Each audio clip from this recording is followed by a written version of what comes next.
Hello दोस्तों, आपका स्वागत है हमारे YouTube channel study for ITI में। जैसा कि दोस्तों मैं आईटीआई सेकेंडरी के लिए फिटर थ्योरी के 500 क्वेश्चन की सीरीज करवा रहा हूं, जिसमें से हमारे 3 पार्ट बन चुके हैं, पार्ट 1, पार्ट 2, पार्ट 3, जिसका लिंक मैंने डिस्क्रिप्शन में दे दिया है। अगर आपने अभी तक नहीं देखा है तो आप पहले उससे जाकर देख लीजिए।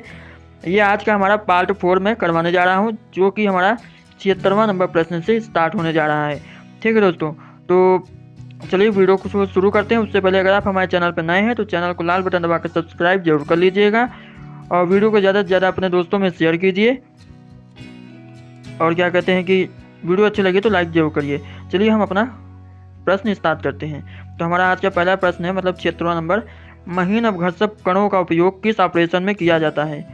दोस्तों ये बहुत ही इंपॉर्टेंट क्वेश्चन है, मैं बार बार इसको करवा चुका हूँ। आप मेरा मॉडल पेपर भी चेक कर सकते हैं। एग्जाम देने से पहले मैंने अपने प्लेलिस्ट में मॉडल पेपर भी अपलोड किया है, दो मॉडल पेपर की मैंने वीडियो बनाया है।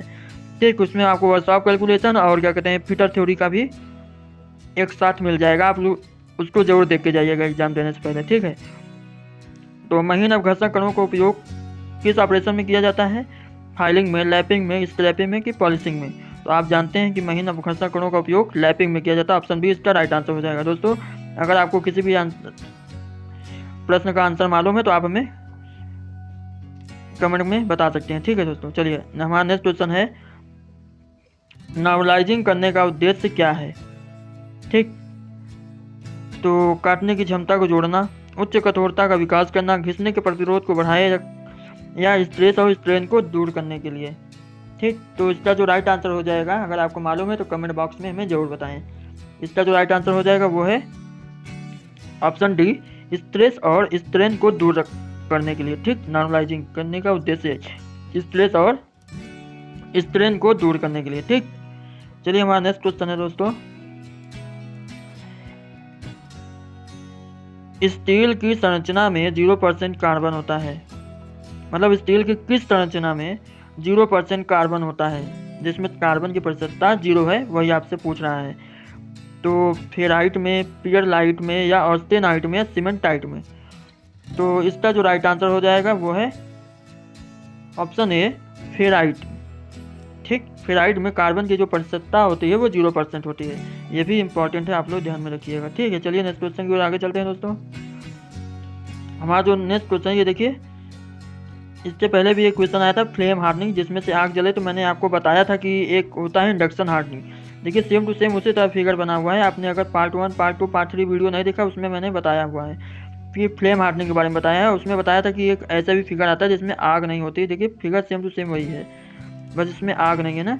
तो ये हमारा क्या है, इंडक्शन हार्डनिंग है। तो ये आपसे पूछा है सरफेस हार्डनिंग करने की विधि है, इसका नाम क्या है आपसे पूछ रहा है फिगर देके। तो इसका जो राइट आंसर हो जाएगा वो क्या हो जाएगा, ऑप्शन डी, इंडक्शन हार्डनिंग। ठीक, ये भी एग्जाम में पूछे जाते हैं। अब पूछ रहा है आपसे कि यूनिडायरेक्शनल टॉर्क को प्रेषित करने के लिए कुंजी का उपयोग, किस कुंजी का उपयोग किया जाता है। ठीक, मतलब यूनिडायरेक्शनल टॉर्क को प्रेषित करने के लिए किस प्रकार की कुंजी का उपयोग किया जाता है, फ्लैट सडल की, टेपर शंक की, वुडरफ की, या फेदर की। तो इसका जो राइट आंसर हो जाएगा वो है ऑप्शन डी, फेदर की। यूनिडायरेक्शनल टॉर्क को प्रेषित करने के लिए फेदर की का इस्तेमाल, मतलब फेदर की का उपयोग किया जाता है। ठीक, चलिए नेक्स्ट क्वेश्चन की ओर आगे चलते हैं। रिंग गेज का उपयोग क्या है।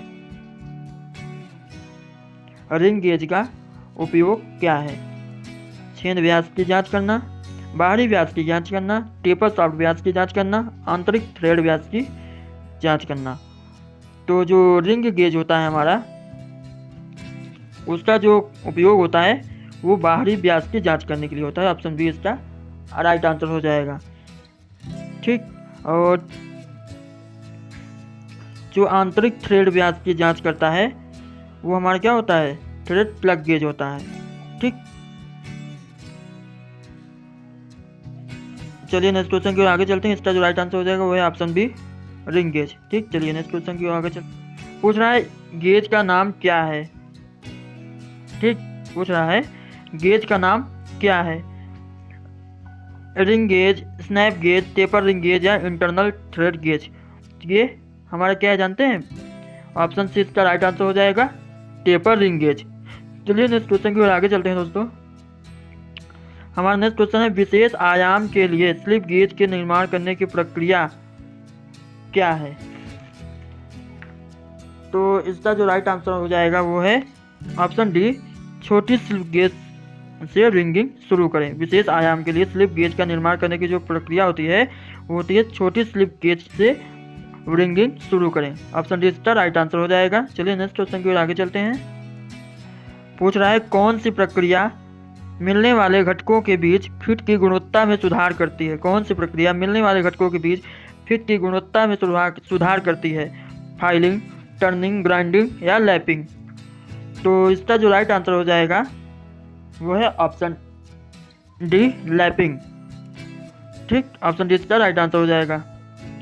लैपिंग प्रक्रिया होती है जो मिलने वाले घटकों के बीच फिट की गुणवत्ता में सुधार करती है।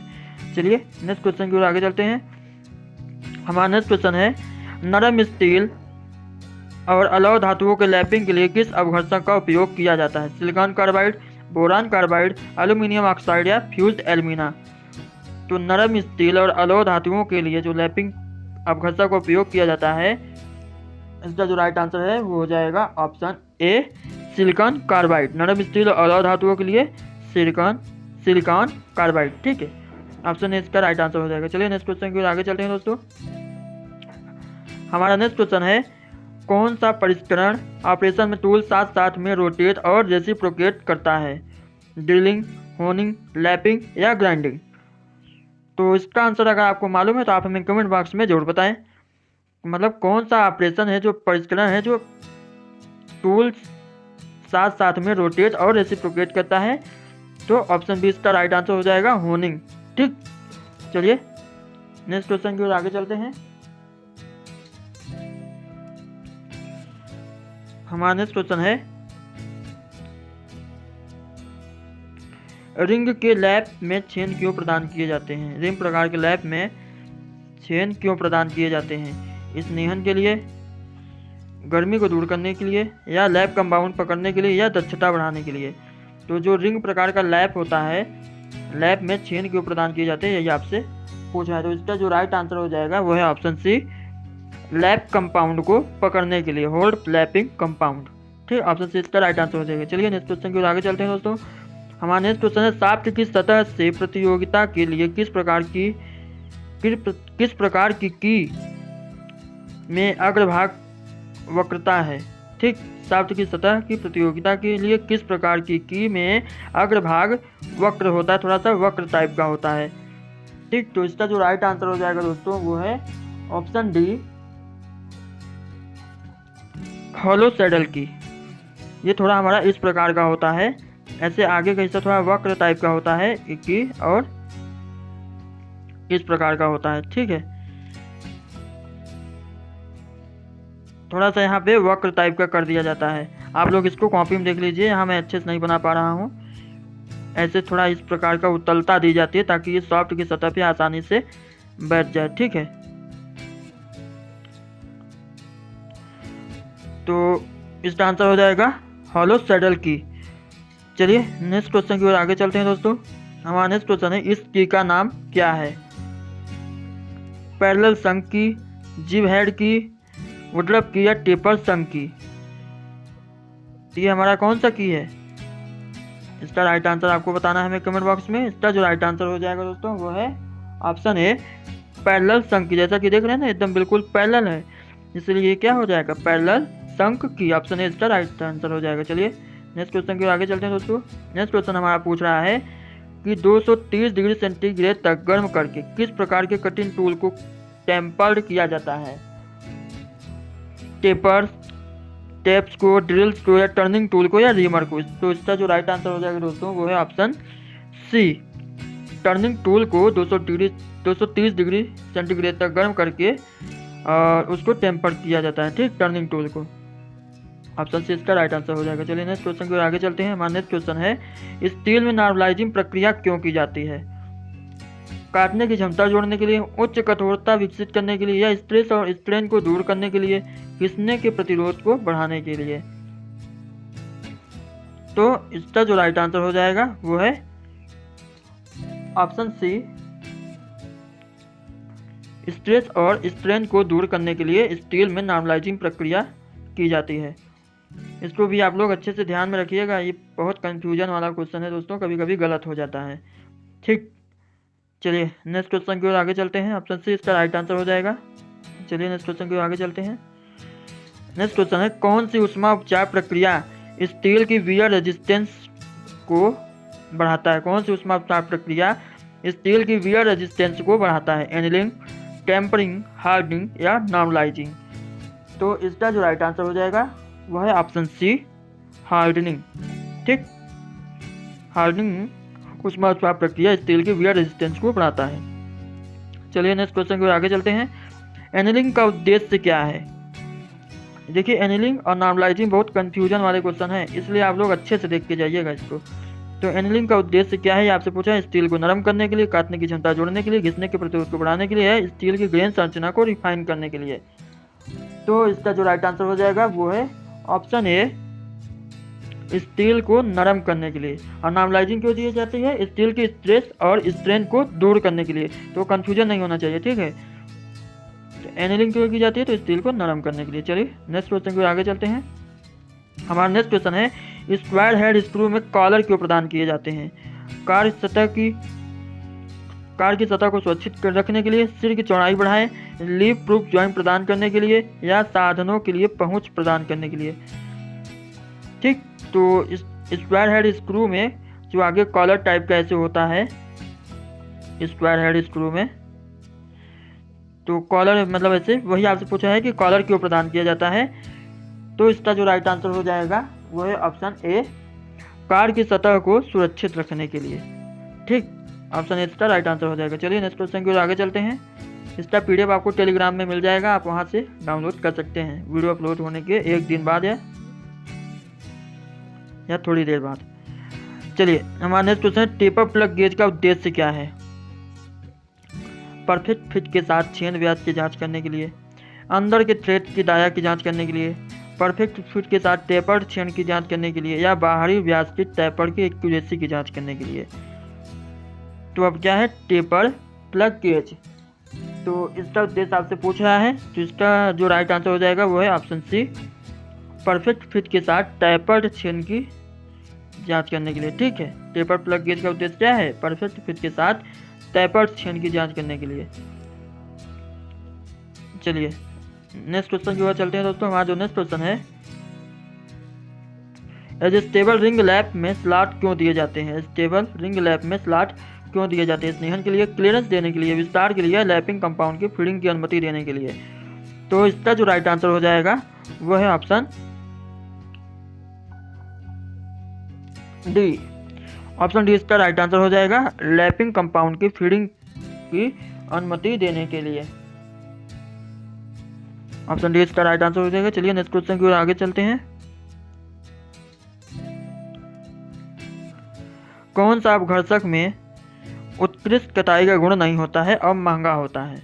हीरा, boron carbide, silicon carbide, aluminium oxide. ये भी दोस्तों मोस्ट इंपॉर्टेंट प्रश्न है दोस्तों, ये आपको एग्जाम के पहले एकदम अच्छे से देख के जाना है। तो इसका जो राइट आंसर हो जाएगा वो है बोरान कार्बाइड, जो कि महंगा होता है, उत्कृष्ट कताई का गुण इसमें नहीं होता है। ठीक, चलिए नेक्स्ट क्वेश्चन के आगे चलते हैं दोस्तों। हमारा जो नेक्स्ट क्वेश्चन है, लैपिंग क्या है?